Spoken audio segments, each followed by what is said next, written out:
Hey, what is good, people? This is episode 53. This is Sports Debate Tuesday, and the episode starts right now.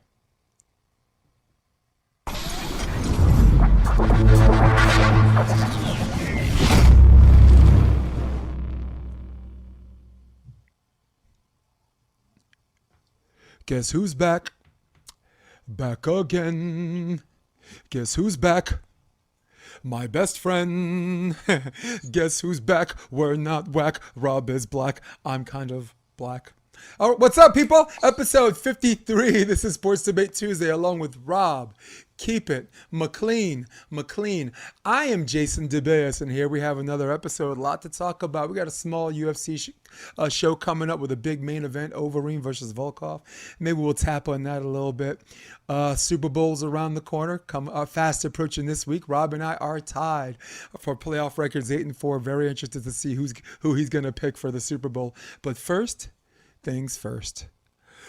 Blockbuster trade, Rob McLean. Stafford. That's right. My man Stafford from Detroit is being traded to the Rams for Goff. Two future first rounders, third rounder, and a drum roll at the end. Of course, Goff. Whoops. Actually, I'm going to talk a little bit less and I'm going to show a little bit more. For the people who have audio, be patient. So basically, this is the trade. The Rams get Stafford, and the Lions get Jared Goff, 2022 first-round pick, 23 first-round pick, and a 21 third-round pick. Man, the Rams are not going to be able to get first-rounders until what it seems like 2026. So, Rob, the question is, who wins in this trade? Do the Rams win in this trade, or do the Lions? I think in the short term, I really say that the Rams did a great job. I think anybody who's going to pick up Matthew Stafford is going to bring him into a really great, stable situation. And that's really what the Rams have. They just have to, tweak up their offensive line a little bit, but that's what you have the draft for. I know they got rid of a lot of draft picks, but you don't have to do it in the first round. You can do it 2, 3, 4, 5, and that's where you get some great picks, some great value. So they just got to keep building that interior offensive line. And then, the Lions, I think they understand that they're in a total rebuild mode, and this is the same thing I'd say to Houston, where if you don't have your team ready, what's the point of having a franchise quarterback? Why even put that guy in a situation? You might as well get as much as you can for him and bring back an entire team that's ready to build together. And maybe you don't get the better quarterback in that situation, but you might get the better team in that scenario. So, drafting and trading is very difficult, but I think they both did a great job of getting great value on both sides. I think the Lions need that long-term value, and they got it in a young, promising quarterback, as well as draft capital. And the Rams need something right now. They have Aaron Donald, they have Jalen Ramsey, they have a solid offense. They need somebody who's more of a leader, who's more of a veteran, capable guy to take that offense to the next level. And I honestly believe that's an amazing trade for both teams. It is an amazing trade for both teams, and both teams do benefit. Like you said, you mentioned one long term and one short term.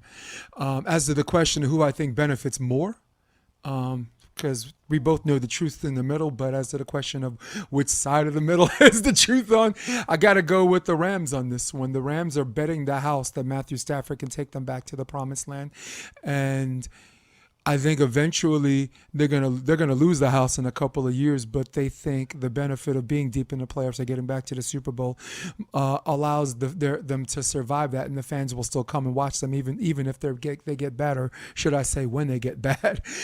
I like the trade because Detroit and the Detroit fans always, and the experts always keep referring to Matthew Stafford as being injury prone. He's injury prone. He's had all these injuries and this and that. But the only time that he's actually missed games because of said injuries was the 8 games he was out, and that was a bad one. That was a fracture. So as they basically got a guy who can play under the pain versus a guy who who, Goff, who may not be fragile. They got a guy who's begging for a coach, a decent coach to help him take, as a trade-off to take him to the promised land. And they got this guy who got Goff to the promised land. He's looking for a team where Stafford's looking for a team where he doesn't have to keep winning shootouts every week. And now he's got a team that boasts the best overall defense in the league last season. Now, the Lions get a lot. There's something to be said about getting first rounders for the next couple of years in the third rounder. They're getting a lot with Goff, but even though I don't see anyone that can protect him and I don't see a running game that can soften a blowout, so I think the situation is going to get worse for them having Goff, even though what they're getting around Goff and all the laundry the clean laundry that comes with them is going to be beneficial to them in the near future, as you just asserted earlier. But Rob, I gotta go with Rams on this one. I see them being in the playoffs this year again, and I see them being in the playoffs next year. How far they go remains to be seen, because we don't know what Tom's going to do in the Super Bowl. We don't know, Aaron Rodgers, even though there's a little drama there, the usual suspects are going to be back in the playoff position. But, and I'll finish with this, one of the usual suspects somehow, some way was the Rams. They got into the playoffs over Kyler Murray, better than the Bears. But then again, which playoff team wasn't? And because of good coaching and because there's not a whole lot of high drama there, and because Matthew Stafford is a guy that if he dislocates his shoulder, he's going to throw it his left. How in this world, Rob, is someone injury prone and at the same time still reliable? I give you Matthew Stafford. True. Yeah, very true. Yeah, even to that, who's more beneficial? Will the Rams win a Super Bowl with Matthew Stafford, or will Detroit start getting to the playoffs for the first time ever consistently with the draft haul that they or the trade haul they just came up with? So, I think it remains to be seen. It's kind of hard to tell who wins right away, but in the short term, we're talking about the right now. Absolutely, the Rams.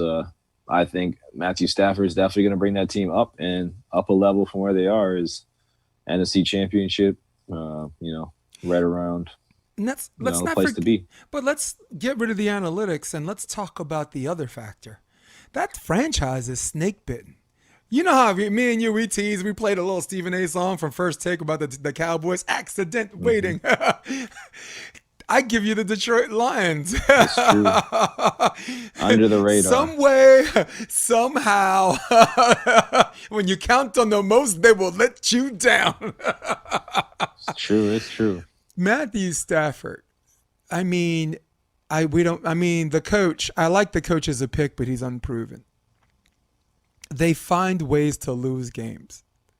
Matthew Stafford, in fact, his record against teams that went to the playoffs is a combined 10 wins and 59 losses. And everybody holds that against him, but it's weird how, I don't know. I just think they got it right, Rob.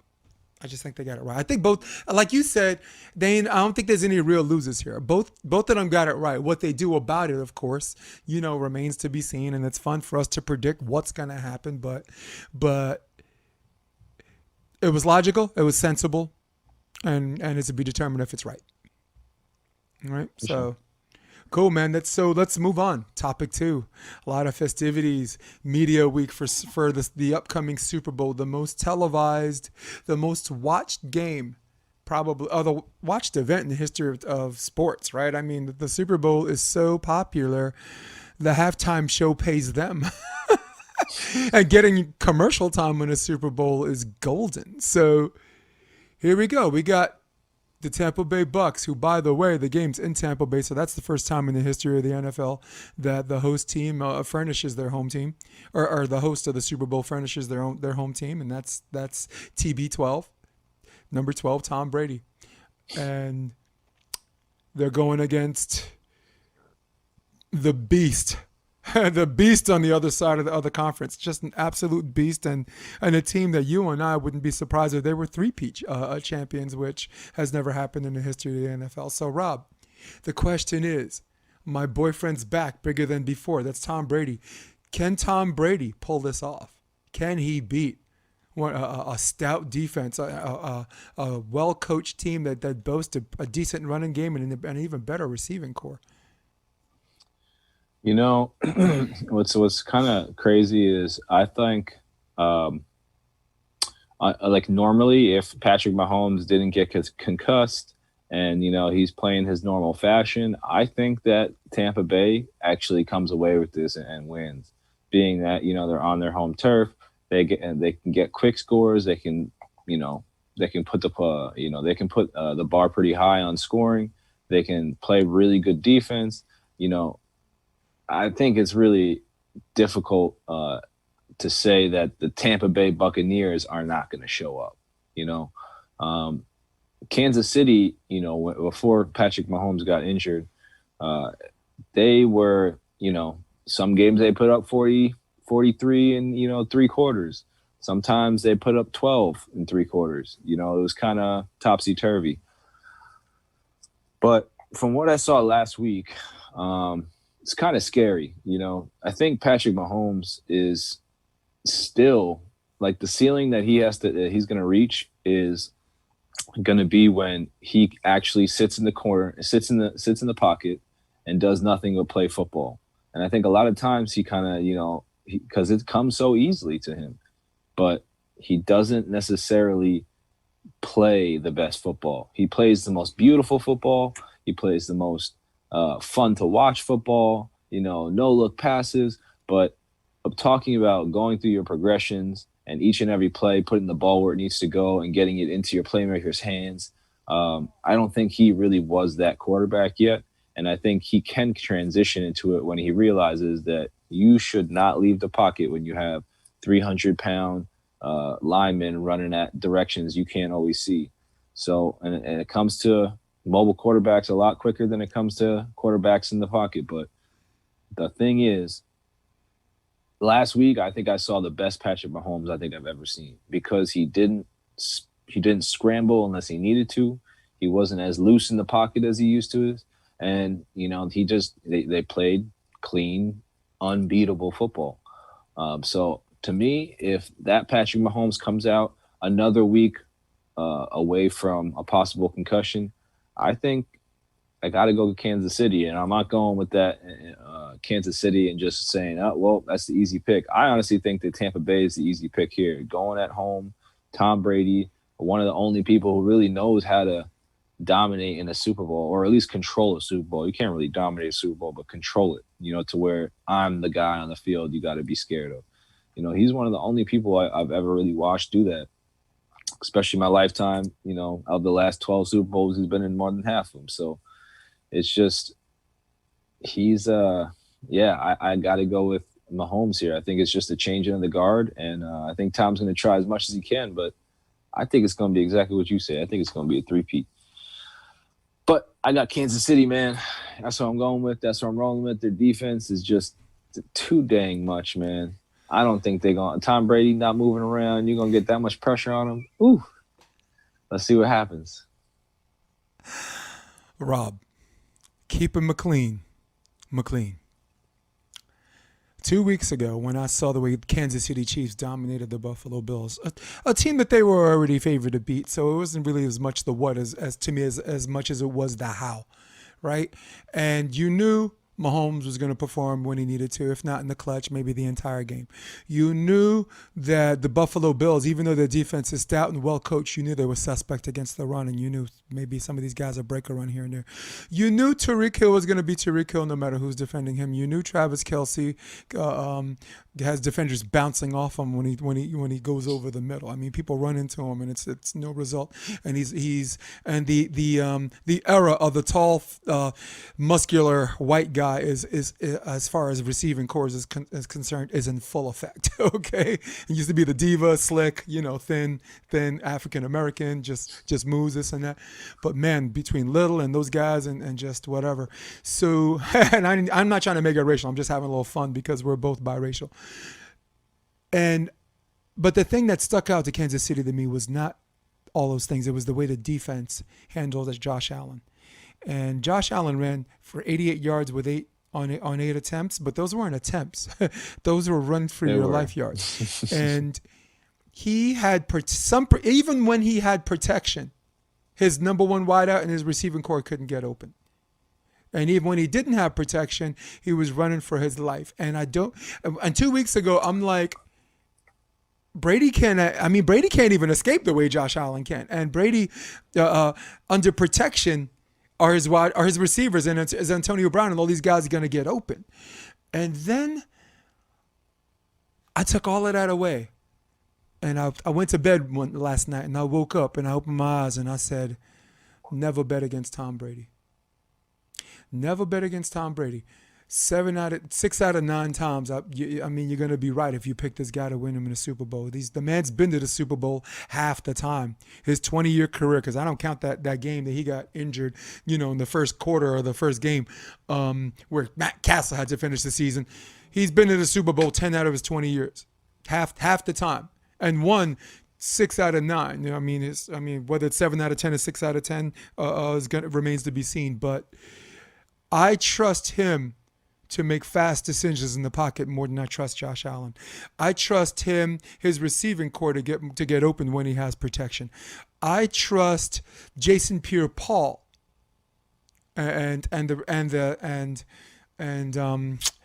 God, I called him Raheem Morris last week. It's not him. It was Todd Bowles. Allow me to introduce myself. My name is Bowles, to come up with a game plan to actually double team Tyreek Hill and take their chances with Kelsey. And I'm going to go with the Tampa Bay Bucks to win the Super Bowl. And I don't call it a Brady ride off into the sunset thing. I think he's got another year with Tampa Bay, and I think with what Kansas City has now, I think win or lose, I think we wouldn't be surprised to see these same two teams rematch next year. And I think next year is what you're going to see the handing off of the baton and the changing of the guards concerned. But it's not entirely crazy to say never bet against Brady. Always go with Brady, and that's what I'm going to do now.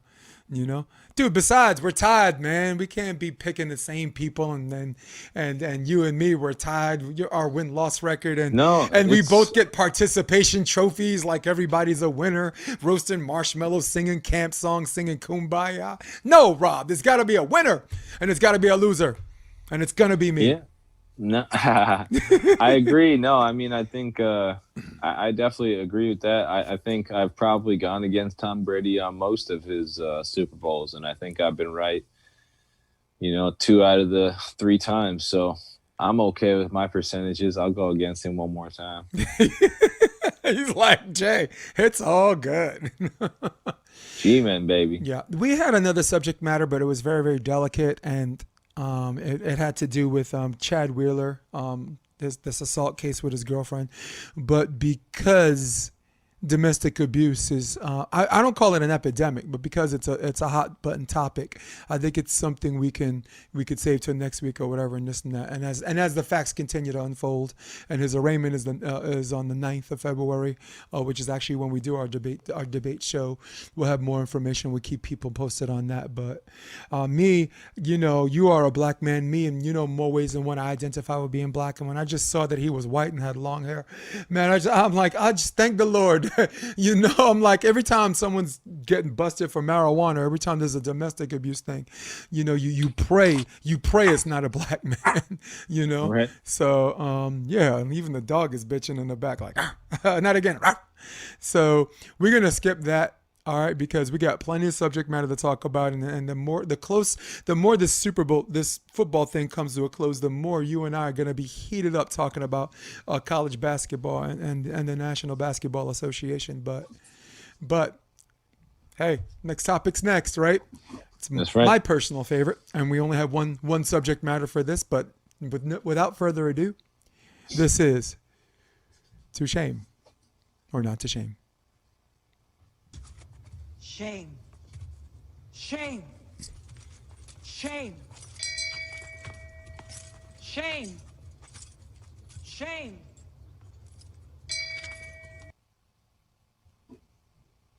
All right, let's swipe it. And we are there. There's our 1 minute. Rob, To shame or not to shame? The Pro Bowl has been canceled, and the players have done a virtual Pro Bowl via Madden 21. To shame or not to shame, Rob? You know, I say not to shame just because I really think they're trying their best, but yeah, like I don't think anybody's really prepared for it. So at least they tried to do something to get it together, but maybe they could have created a little bit better of a something than a regular Madden game. But hey, to shame, but I think it's not. Yeah, As to much. me, I say to shame only because even though it's engaging and you know these people have a lot of fans following them, and the NFL is very good at engaging with their fans on a more intimate level that is still football associated in some aspects, not related to football. People come to watch you play. Okay, look, when this pandemic hit, I know they had a bunch of retired players doing horse, but ain't nobody want to watch no horse. They wanted to watch some football, and I wanted to watch some football. So shame, shame, shame, shame a fool, man. Come on, stop. All right, Rob. Our next topic, still one of my favorite topics. I go with quick question. Quick question. La la. So Rob, a lot of these are short answers, but one we're gonna go a little longer because it just hit my desk this morning. Rob, quick question: the Nets signed Shumpert, Elon Shumpert. Thumbs up or thumbs down? I mean, thumbs up. I go thumbs up. Yeah. I go thumbs up. They need some defense, dude, which we'll talk about later. If he can move. Yeah. Quick question: who's the better player in the NBA right now? Is it Joel Embiid or is it the Greek Freak, Giannis? At this moment, Joel Embiid. But over a season, hard to say. I go Greek Freak. Who is more influential the last 30 years, MJ or LeBron James? I mean, definitely MJ. But LeBron's a close second. Definitely. Terrell will be second. I go MJ because even though LeBron's philanthropy is well known off the court, like everything he's wearing, everything he's about, and everything that anyone wants to be like is Mike, right? From Kobe all the way down, it's the be like Mike thing is still whatever, and he still makes more money, and he's not even playing. He hasn't played in 20 years, so gotta go Mike. Quick question. This one might not be a quick question. This is the one that may not be quick. Will the Nets ever get better on defense? They gave up 48 points in the fourth quarter on Sunday night to the Wizards, including they led by 5 with 10 seconds left and gave up two 3-pointers. Westbrook stroked the last one. So do you see them getting better defensively between now and the playoffs? No, I think their whole goal is just, shoot as many baskets and make as many more efficiently as other people can. Like, you don't have to play great defense. You just have to play okay defense. Right. I agree. I don't see them getting much better. I mean, you got Steve Nash that's offensive minded, and then a lot of the fact that they recruited D'Antoni to just take the D out of his name, just call him Antony. He's not about defense either. Okay, Elon Shumpert is probably the best shot they got to get at having a defense, and you just pray he can move, like you said before. So, as to the quick question, we elongated a little bit. That's an emphatic no on my part. Okay, so quick question. We're picking winners now for the UFC, like a house show coming up this weekend. UFC on, I believe, ESPN. Overeem versus Volkov. I gotta go Volkov. I go with Overeem. Corey Sandhagen versus Frankie Edgar. Woo! Boy, talk about constant pressure, huh? Right. I think just like, never bet against Tom Brady unless it's like a championship level fight. Never go against Frankie Edgar. I think I'm going to go with Frankie Edgar, too. I'm a coward. Not the co-main event, but somewhere on the card, popular fight, Michael Johnson versus Clay Guida. I'm going to go with Michael Johnson on this one. I think I'm going to go with Michael Johnson, too. Cool. That concludes Quick Question. And Rob, we are just pouring through it, man, without the pick six. But before we go, we got an RIP shout out to John Chaney. John Chaney is a longtime coach at Temple University, died at 89 years old. 741 college wins, 6 Atlantic 10 titles, 2 National Coach of the Year awards. And they said his biggest accomplishment was championing so many underdogs and molding them into productive young men, and stressed the importance of education and unfairness of standardized tests in the 24 years as Temple. So a little bit of activism, if you will, but he ran it like a boot camp. They said his 5 a.m. Practices, and 5 a.m. in the morning were legendary. It was like the fifth ring of hell. Just a whole bunch of yelling, and you could. If you were gung ho and cock lock ready to rock, it was a miserable time. So you could only go into those practices one way, and I think that shaped and molded a lot of personalities that made his players more thicker skinned, and that it prepared them more for life, right? Because you're trying to mold these people to be good human beings and graduate life with honors, and not, and that's how they get into the game, and that'll be their profession. So, also, Temple, I don't know if Temple was Division II at the time. He won the NCAA for Division II, and I think either that was another team or they moved up to 1. And that's my shout out. Multiple time, Coach of the Year by Associated Press, one of those awards. R.I.P. John Chaney. Yep. And Rob, in haste and in quickness, we get out as fast as we got in this week on this episode 53. Is there anything you'd like to tell our audience before you leave? Stay safe, stay happy. My man.